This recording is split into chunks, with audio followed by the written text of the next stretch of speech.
Here we go then. The Olympiahalle, Munich, Germany. It's Thursday the 20th of October 1977 and Rainbow are getting stuck into their second European tour. The band for this gig were Ritchie Blackmore on guitar, Cozy Powell on drums and Ronnie James Dio on vocals, with new boys Bob Daisley on bass and David Stone on keyboards, who were drafted in just a few weeks before the tour began. As always at this time, Rainbow start the set with Kill the King.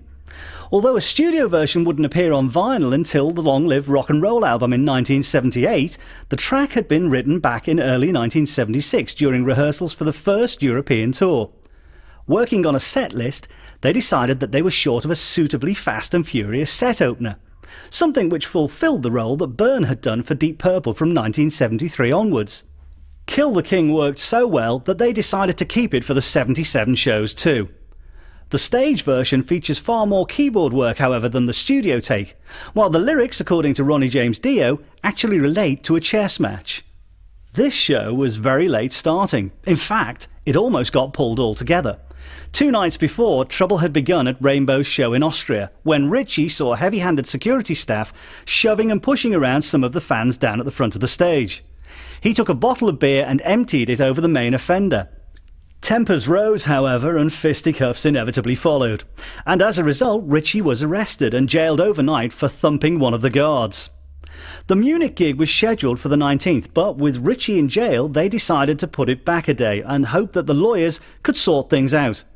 He was finally released on the 20th and driven straight by car to Munich, with anxious promoters keeping their fingers crossed that he'd make it in time.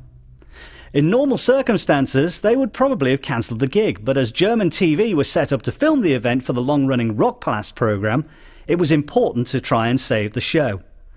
For a first-hand account of what actually went on, I suggest you have a look at Bob Daisley's interview. It's rather enlightening. Back to the gig, and the support band Kingfish did an extra long set, and Blackmore finally arrived at the hall. Rainbow hit the stage around midnight. The audience had been kept informed of the delays and were offered a refund if they wanted to leave early. By the time the band came on, quite a few had actually been forced to accept, and that's why you might notice a smaller than usual audience. The tour, however, was almost a complete sellout. Having said that, what the audience lack in numbers, they certainly made up for in enthusiasm. As for the Austrian judicial system, well, Blackmore's case was eventually heard early in 1978 and he was fined the equivalent of £5,000 for breaking the guard's jaw. Looking at the equipment setup here, it's a typically 70s arrangement. Let's look particularly at the expansive keyboard rig that David Stone uses. We have the classic Hammond chop favoured by many players of the time. It must be said, mostly to help the roadies. David is also using a Mini Moog D-Series keyboard, now a very collectible piece of kit, although you could probably buy the software that recreates that sound for rather less money these days.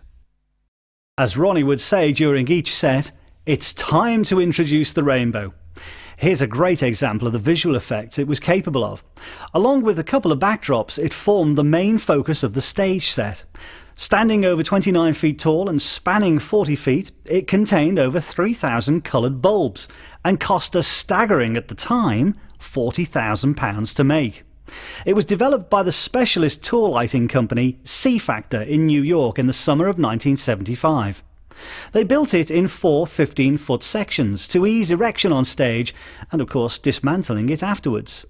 The frame was covered in gauze and the bulbs were controlled by a rather primitive computer which would switch the bulbs on and off in sequence to create the amazing effects.